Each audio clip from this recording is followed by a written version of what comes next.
किसी भी कीमत पर जीत हासिल करने की फिराक में कुछ एथलीट सारे नियम कानून दरकिनार कर देते हैं, लेकिन फिनिश लाइन पार करने या पोडियम पे चढ़ने के बाद भी किसी दर्शक की मात्र एक पैनी निगाह जैसी चीज भी अक्सर उनकी पोल खोल देती है। तो चलिए जानते हैं चीटिंग करते हुए पकड़े जाने वाले कुछ ऐसे एथलीट्स के बारे। अगर आप डिक्शनरी में चीटिंग का मतलब ढूंढे तो मुश्किल नहीं कि बगल में रोजी रुइस का चेहरा नजर आए। 1980 में बॉस्टन मैराथन जीतने के बाद ये एथलीट रातों रात मशहूर हो गई। तीसरे सबसे कम समय में रेस पूरा करने का लेडीज रिकॉर्ड बनाने वाली इस औरत को पहले कोई भी नहीं जानता था, लेकिन उसकी जीत के बाद जल्द ही उंगलियां उठनी शुरू हो गईं। 70 डिग्री के तापमान में 26 मील की रेस इतने कम समय में पूरी करने के बाद रोजी को काफी थक जाना चाहिए था, लेकिन रोजी एकदम चुस्त और फुर्तीली नजर आ रही थी, जिसकी वजह से सवाल उठने शुरू हो गए। क्या उन्होंने एस्टेरॉयड ले रखा था या ये किसी खास किस्म की ट्रेनिंग का कमाल था? कई दिनों तक कंफ्यूजन इसी तरह चलता रहा। फिर कुछ गवाहों ने सामने आकर बयान दिया कि रोजी ने फिनिश लाइन के मात्र 1 किलोमीटर पहले ही रेस के बीच में से ज्वाइन किया था। आगे जांच की गई तो पता चला कि कुछ लोगों ने तो उन्हें रेस के दौरान मेट्रो की सवारी तक करते हुए देखा था। Track clothes and wearing a number, but I thought someone had just sort of stumbled into the race. Maybe somebody was a little. रोजी ने इन दोनों ही आरोपों का खंडन किया, पर उनके खिलाफ इतने सबूत इकट्ठा हो चुके थे कि उनका खिताब और रिकॉर्ड दोनों ही रद्द कर दिए गए। बस एक बात तो माननी पड़ेगी भाई कि रोजी ने बड़े ही कमाल की ट्रेनिंग कर रखी थी। Dwight Howard. चीटिंग में अक्सर हिम्मत की जरूरत भी पड़ती है, और अगर बात की जाए ड्वाइट हॉवर्ड के मामले में तो फिर जरूरत होती है चिपचिपी गेंद की। 2016 में हॉवर्ड एनबीए लेवल पर ह्यूस्टन रॉकेट्स के लिए बास्केटबॉल खेला करते थे। एक बार रॉकेट्स बनाम अटलांटा हॉक्स के मैच के दौरान अधिकारियों ने नोटिस किया कि हॉवर्ड के छूने के बाद गेंद को चिपचिपी सी लग रही थी। एनबीए नियमों के मुताबिक खेल के मैदान पे बाहरी चीजें ले जाना मना है, इसलिए इससे विवाद तो होना ही था। अधिकारी बेंच तक चले गए तो वहां स्टिकम स्प्रे ग्लू का एक कैन एकदम खुले में पड़ा हुआ था। किसी जमाने में खिलाड़ी इसे गेंद पर अपनी पकड़ मजबूत करने के लिए यूज करते थे, पर 1981 में से बैन कर दिया गया था। किसी एक खिलाड़ी को सजा देने के बजाय दोनों टीमों को चेतावनी देकर मैच फिर से शुरू कर दिया गया। लेकिन गेम के बाद ह्यूस्टन क्रॉनिकल के जोनाथन फेन को हॉवर्ड ने बताया कि इसके पीछे उन्हीं का हाथ था। पर यह बात यहीं पर नहीं रुकी। उन्होंने आगे बताया कि वे पहले भी सारे मैचेस में स्टिकम ग्लू का इस्तेमाल करते आए थे। शुक्र है कि बात यूं ही हंसी मजाक में आ गई और चली भी गई, और हार्वर्ड पे कोई भी चार्ज नहीं लगा, वरना उनका सचमुच का ग्लू निकल जाता। ओलंपिक के बैडमिंटन प्लेयर। खेल में चीटिंग की बात की जाए तो दिमाग में सबसे पहले बैडमिंटन का ख्याल नहीं आता होगा, पर साल 2012 लंदन ओलंपिक्स के दौरान जानबूझकर मैच हारना कई टीमों के लिए जीत की रणनीति का एक अहम हिस्सा बन गया था। इस ओलंपिक में राउंड रॉबिन सिस्टम यूज होता था, यानी हर टीम का हर टीम से भिड़ना तय रहता था। पिछले मैच के नतीजों के हिसाब से तय होता था कि कौन सी टीम किससे मुकाबला करेगी। इस प्रक्रिया में यह भी ध्यान दिया जाता था कि आपस में भिड़ने वाली टीमों की काबिलियत भी एक जैसी हो, यानी एक सोची समझी योजना के तहत गिने चुने मैच हारकर कोई टीम ये सुनिश्चित कर सकती है कि नॉकआउट स्टेज में उसका मुकाबला किसी कमजोर टीम से ही हो, ताकि जीतने के चांसेस बढ़ जाएं। चाइनीज खिलाड़ी वांग शियोली और यू यांग ने विमेंस डबल टूर्नामेंट में इसी रणनीति का फायदा उठाने की कोशिश की, पर मजे की बात तो यह है कि सामने वाली दक्षिण कोरियाई टीम भी ठीक इसी रणनीति के तहत काम कर रही थी। जब जोंग क्विंगेन और किम हाना चाइनीज टीम के सामने उतरे तो ऐसा वाहियात बैडमिंटन मैच हुआ जिसने दुनिया को बोर करके रख दिया। आप पूछेंगे आखिर कितना बुरा? तो जान लीजिए, पहले गेम की सबसे लंबी रैली केवल 4 स्ट्रोक की थी। खेल देखकर टीमों की लापरवाही और गलतियां साफ नजर आ रही थीं, और वापस जाते वक्त उन्हें फैंस की काफी नाराजगी भी देखनी पड़ी।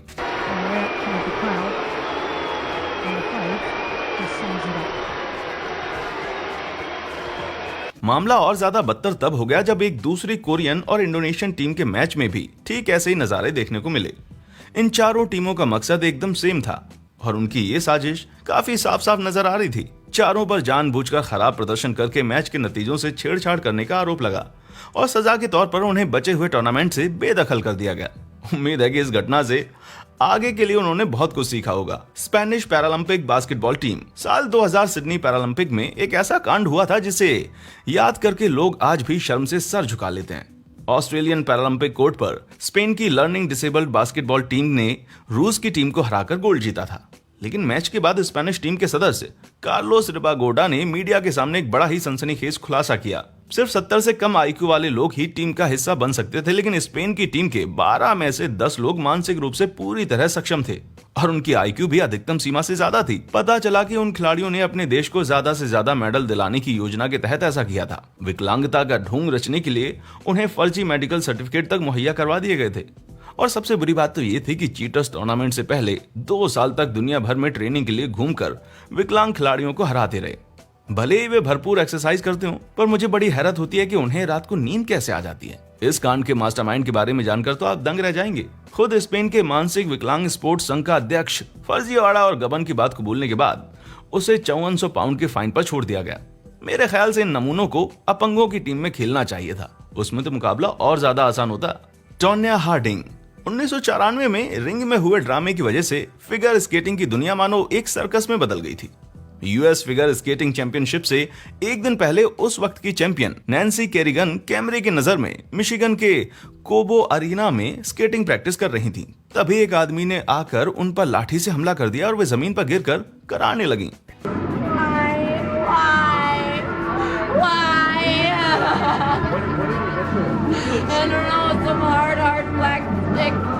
नैन्सी को गहरी चोट आई थी, जिसकी वजह से वे मुकाबले में हिस्सा नहीं ले पाई। उनकी जगह उनकी चिर प्रतिद्वंदी टोन्या हार्डिंग ने पहला स्थान जीता और दोनों को उस साल की विंटर ओलंपिक्स स्केटिंग टीम के लिए चुन लिया गया। लेकिन जल्दी पुलिस को पता चल गया कि किसी ने उस आदमी को नैन्सी पर हमला करने की सुपारी दी थी। मामला पूरा खुला तो टोन्या हार्डिंग के भूतपूर्व पति जेफ गिलूली और उनके पुराने बॉडीगार्ड श्वान एक्सहार्ट को दोषी पाया गया। दोनों ने मिलकर उस आदमी से नैन्सी पर हमला करवाया था ताकि आने वाले मुकाबलों में टोन्या की जीत पक्की हो सके। टोन्या का कहना था कि वे इस साजिश का हिस्सा नहीं थी, लेकिन बाद में उन्होंने बताया कि उन्हें अपने पति की संलिप्तता के बारे में पता था, पर वे इस बात को छिपा ले गई थी। विंटर ओलंपिक में हिस्सा लेने के तुरंत बाद ही उन पर अनुशासनात्मक कार्रवाई करते हुए सारे खिताब वापस ले लिए गए। वैसे मामले का थोड़ा बहुत इंसाफ तो ओलंपिक के दौरान ही हो गया था। स्केट्स में आई खराबी के चलते टोन्या को 8वीं पोजीशन मिली थी, वहीं नैन्सी दूसरा स्थान पाकर एक सिल्वर मेडल तो जीत ही गई थी। वो कहते हैं ना, देर सवेर ही सही पर कर्म का फल मिलता जरूर है। ब्लडगेट साल 2009 में ब्लडगेट कांड ने रग्बी की दुनिया की बुनियादों को हिला के रख दिया था। हेने केन कप के दौरान इंग्लिश हार्लेक्विंस और आयरिश लेंस्टर्स का मैच हो रहा था। मैच का आखिरी दौर चल रहा था, तभी हार्लेक्विंस के टॉम विलियम्स को अचानक से खींच के मैदान से बाहर ले जाया गया। उनके मुंह से खून बह रहा था, जिसकी वजह से उन्हें बचा हुआ मैच खेलने से रोक दिया गया। इसके बाद टीम में टॉम की जगह लेने के लिए सब्स्टिट्यूट का बस एक ही ऑप्शन था, निक इवेंस। इसी मैच में कुछ देर पहले निक भी चोटिल होकर बाहर जा चुके थे। नॉर्मल समय में कोई खिलाड़ी एक से ज्यादा बार खेल के अंदर या बाहर नहीं हो सकता, लेकिन ब्लड इंजरीज की स्पेशल सिचुएशन को देखते हुए निक को मैच में वापस आने की परमिशन मिल गई। इत्तेफाक से हार्लेक्विंस को मैच जीतने के लिए एकदम निक जैसे ही किसी खिलाड़ी की जरूरत थी। गुड लक की कुछ ज्यादा बारिश नहीं हो गई। रुकिए तो सही। बेंच की तरफ वापस जाते हुए टॉम मुस्कुराकर अपने दोस्तों को आंख मारते हुए कैमरे में कैद हो गए। लेकिन मुंह पे चोट खाने के बाद भला कोई मुस्कुराता है क्या? कुछ तो गड़बड़ जरूर थी। लिहाजा यूरोपियन रग्बी कप ने मैच के दौरान कई खिलाड़ियों की इस अदला बदली की जांच के आदेश दिए। पता ये चला कि टीम के फिजियोथेरेपिस्ट ने टॉम को ब्लड का एक नकली कैप्सूल दे दिया था ताकि एन वक्त पर इवेंट्स को मैच में वापस लाया जा सके। इस गैर कानूनी तरकीब के पीछे टीम के चीफ एग्जीक्यूटिव डीन रिचर्ड का हाथ था और उन पर ऐसे 4 और मामलों का आरोप लगा। टॉम, डीन और उस फिजियोथेरेपिस्ट को हमेशा के लिए रग्बी से बैन कर दिया गया और हार्लेक्विंस क्लब पर 2,60,000 पाउंड का जुर्माना लगा। सबसे बदतर बात तो यह है कि इतनी तगड़ी बेईमानी के बावजूद हार्लेक्विंस वो मैच नहीं जीत पाई। बीबीसी की माने तो ये रग्बी की दुनिया का आज तक का सबसे बड़ा कांड है और मैं इससे पूरी तरह एग्री करता हूँ। खैर, अगर ये कांड नहीं तो स्टेट फ्रांसवा की अल्टरनेट अवे किट का डिजाइन तो पक्का सबसे बुरा है। माइकल पिनेडा बेसबॉल जैसे खेल में एक मामूली सी चूक भी आपकी हार या जीत तय कर सकती है। साल 2014 की बात है। न्यूयॉर्क येंकीज के पिचर माइकल पिनेडा को बॉल पे ग्रिप ही नहीं मिल रही थी। सो बॉस्टन रेड सॉक्स के खिलाफ मैच के दौरान इस मेजर बेसबॉल लीग पिचर ने अपनी पकड़ को मजबूत करने के लिए पाइन टार का सहारा लेने की ठानी। उन्होंने इस चिपचिपे पदार्थ को अपनी गर्दन पे लगा लिया और सोचा कि मैच के दौरान बॉल को चुपके से उस पर रगड़ दूंगा। खैर, वो काम इतना चुपचाप भी नहीं हुआ, क्योंकि रेड सॉक्स के कोच को जल्दी भनक लग गई कि कुछ तो गड़बड़ जरूर है और वो रेफरी के पास पहुंच गए। कितने मजे की बात है कि जिस वक्त कोच रेफरी से पिनेडा की शिकायत कर रहे थे, ठीक उसी समय पर एक फैन भी उनकी इस कारस्तानी की तरफ इशारा करते हुए नजर आया। कई अंपायर्स ने पिनेडा के हाथ और गर्दन की पड़ताल की और उन्हें तुरंत गेम से बाहर करके आने वाले 10 मैचेस के लिए बैन कर दिया गया। मेजर लीग बेसबॉल के नियम बाहरी चीजों को मैदान में लाने से सख्त मना करते हैं, पर पिनेडा पहली बार ऐसी बेईमानी करते हुए नहीं पकड़े गए थे। उन्होंने रेड सॉक्स के खिलाफ पिछले एक मैच में भी टार यूज किया था और ऐसा करते हुए कैमरे में भी कैद हुए थे। लगता पिनेडा अपने नाम के पाइन वाले हिस्से से कुछ ज्यादा ही इंप्रेस हो गए थे। पर अपनी खुशी जाहिर करने का ये कौन सा तरीका हुआ भाई। साल 2012 ओलंपिक की विमेन वेट लिफ्टर्स। साल 2012 ओलंपिक में 75 किलोग्राम वेट लिफ्टिंग का फाइनल मुकाबला दर्शकों के लिए एक बहुत ही अनोखा पल था। स्वेटलाना प्रोदोबेदोवा और नताल्या जबोलोतनाया, उन्होंने विमेन्स कैटेगरी में एक नया वर्ल्ड रिकॉर्ड बनाया। कजाकिस्तान की प्रोबोदेवा ने तो रूस की जबोलोतनाया को दूसरी और बेलारूस की आयरिशी कुलेशा को तीसरी पोजीशन पे छोड़कर गोल्ड भी जीता। दोनों अपनी परफॉर्मेंस को नेचुरल सा दिखाना चाह रही थी, मगर उनकी जबरदस्त ताकत की वजह जरा भी नेचुरल नहीं थी। वैसे दोनों का रेगुलर ड्रग टेस्ट तो नेगेटिव आया था, पर साल 2015 में इंटरनेशनल ओलंपिक कमेटी ने एथलीट्स के ड्रग टेस्ट को और भी बेहतर और अचूक बनाने की प्रक्रिया शुरू की। बेहतर टेक्नोलॉजी की मदद से कमेटी ने ड्रग यूज करने के बावजूद नेगेटिव टेस्ट करके बच निकलने वाले चीटर एथलीट्स को पकड़ना शुरू किया। ऐसे कई खिलाड़ियों का नाम सामने आया जिन्होंने साफ तौर पे एंटी डोपिंग लॉ का उल्लंघन किया था, जिसमें स्वेटलाना पोदोबुदेवा, नताल्या जबोलोतनाया और आइरिना कुलेशा का जाना पहचाना नाम भी शामिल था। तीनों हष्ट पुष्ट औरतें, और उनके सारे रिकॉर्ड रद्द करके उनको डिस्क्वालीफाई कर दिया गया। तीनों स्टेरॉइड्स के दम पे परफॉर्म करती थीं और ऐसा बताती थी कि सब कुछ नेचुरल है। फेम के वान डेन ड्रिशे। एक और जहां कुछ खिलाड़ी अपने हुनर को बेहतर करने के लिए मेहनत करते हैं, वहीं कुछ और अपनी चीटिंग की कला को तेज करने में जुटे रहते हैं। ये कड़वा सच साल 2016 में जाहिर हुआ जब साइकिलिंग चैंपियन फेम के वान डेन ड्रिशे मैकेनिकल डोपिंग करते हुए पकड़ी जाने वाली दुनिया की पहली एथलीट बनी। साफ शब्दों में कहा जाए तो उन्होंने रेस को आसान बनाने के लिए अपनी साइकिल में एक खुफिया मोटर लगवा रखी थी। एक बार साइक्लो क्रॉस चैंपियनशिप में भाग लेते वक्त वे अपनी साइकिल में दिक्कत होने की बात कहकर रेस के बीच में अचानक से रुक गईं। गौर से देखने पर रेस अधिकारियों को उनकी साइकिल की सीट के नीचे एक बैटरी और क्रैंकशाफ्ट में एक मोटर छिपी मिली।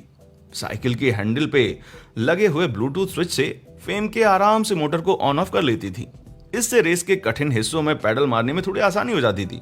जैसे यहाँ पर कठिन चढ़ाई होने के बावजूद फेम के बड़े आराम से बाकी के ग्रुप से आगे निकलती हुई देखी जा सकती हैं। घटना के बाद उन्होंने अपनी सफाई में कहा कि वो बाइक उनके दोस्त निको वान मुल्डर की है। निको ने इस बात को कबूला भी, लेकिन नियम के मुताबिक बाइक की सारी जिम्मेदारी फेमके की ही थी। 6 साल का बैन और 2000 स्विस फ्रैंक या लगभग 21,000 अमेरिकी डॉलर का फाइन लगाने के